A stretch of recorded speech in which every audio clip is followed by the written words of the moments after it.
Okay, party people, number 2. All right, so we are at the story of Ezra. He's taking Ezra in the book of Ezra. We're in chapter 8. He's getting ready to take the second group of people back. The first group of people went back with Zerubbabel. This is to they were taken captive by Assyria, Babylon, and now they're under a Persian king. Right, the rise of Persia has taken place. Cyrus, the first Persian king, addressed them and told them to, he saw that he was foretold. Well, we believe that he saw his name in the book of Isaiah, that many people believe that he was shown that his name, that he was prophesied before he was born in the book of Isaiah, and that he would be used by God to send God's people back to rebuild the temple.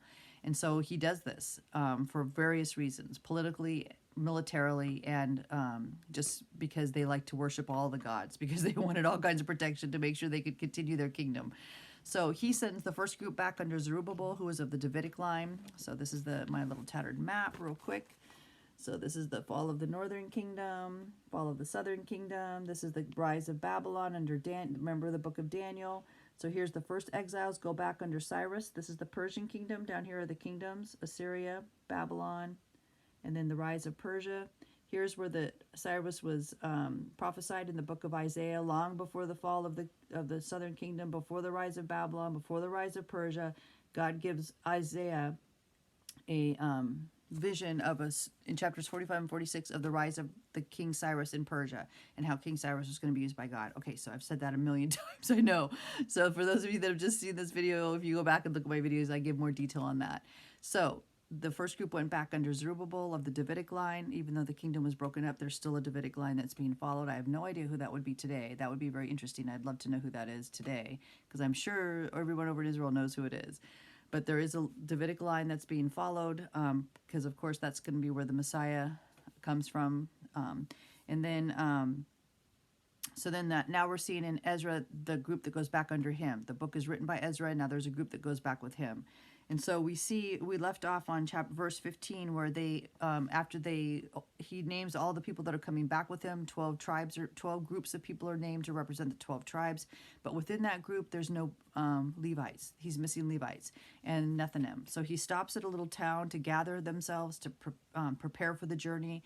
And he sends his leaders into that town to try and encourage or talk the leader of the Levitical school. They think that there was a Levitical school there, and that he went in to have that head person of the school talk some of the young people into going with them, right, back to Jerusalem. So they give a lot of info. So I went back to a Jewish source this morning, a Jewish commentary, to see why were there no Levites. There were no Levites that went back hardly at all. With Zerubbabel either. And so what was really interesting is he describes how, when we did our Second Chronicles, so here's another thing. So remember when we did our Second Chronicles, and this shows the division of the kingdoms, right? On that other map, it showed the division of the kingdoms as well. These are the northern kingdoms. These are the southern kingdoms.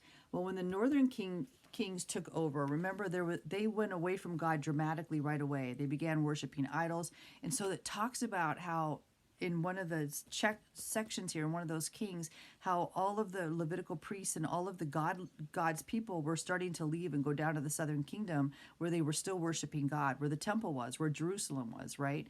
So they tend to believe, according to the Jewish commentary I read, that there was a huge loss in the Levitical priesthood, because those that did not go down, there were so few that went down. The few that went down were maintained, right? But most of them stayed up north, and so they ended up getting involved in all of the idolatrous worship, and they intermarried with the people that were brought in by Assyria and different tribes, so that all of that knowledge and all of that history was lost. Also, to come to the southern kingdom, they were losing their hereditary lands, right? And also during the diaspora, how the Levites were normally taken care of was through tithes and offerings. So when they had to leave, and when they were taken out by Persia or Assyria and taken to other places, they lost that support. So there's this whole loss of knowledge and loss of a group of important people. And so here you see in chapter 8, verse 15, you see Ezra desperately trying to reinstitute that.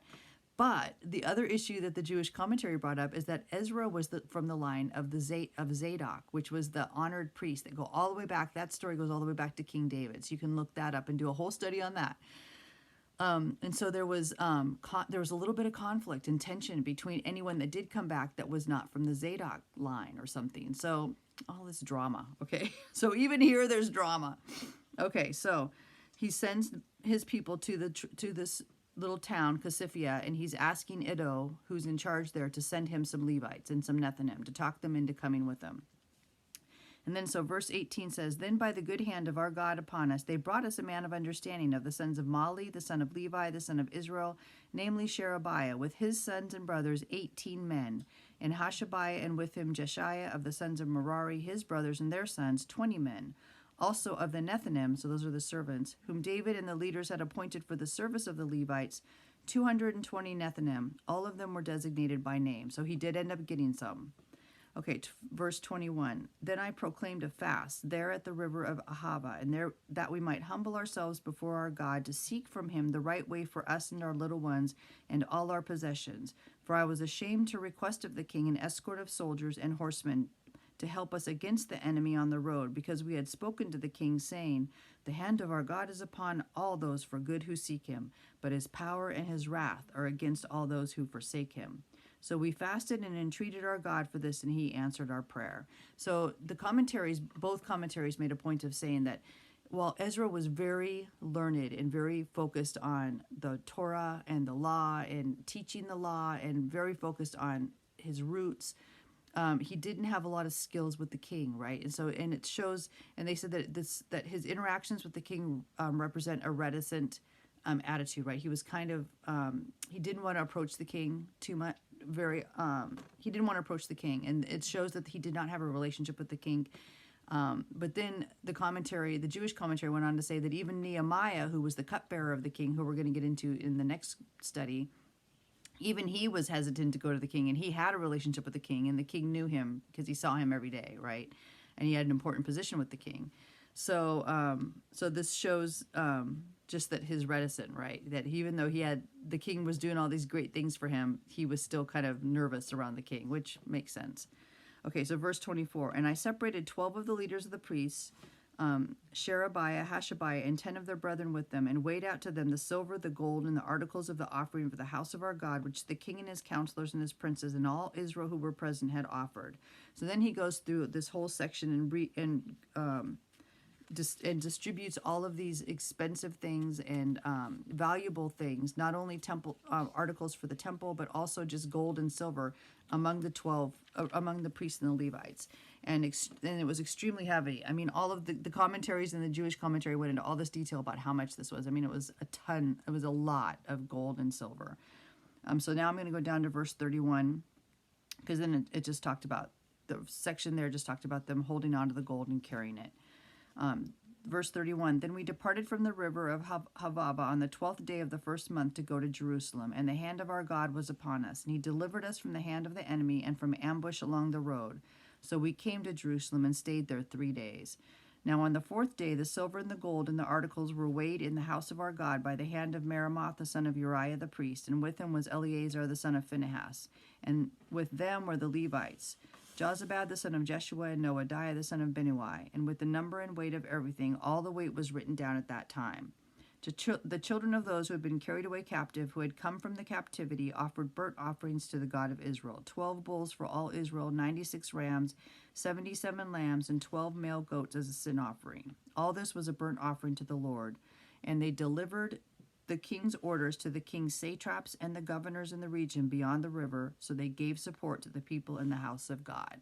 So that's awesome. So the ending there, verse 36, and they delivered the king's orders, that's talking about the local governors that worked for the king, right? They were, they may not necessarily be Persian, but they weren't the Jewish folks that came back, right? These are the people that they were going to be working with.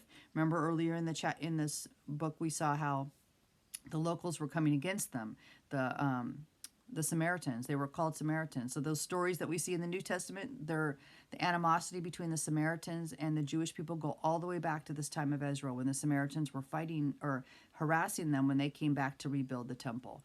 All right, so I'm out of time.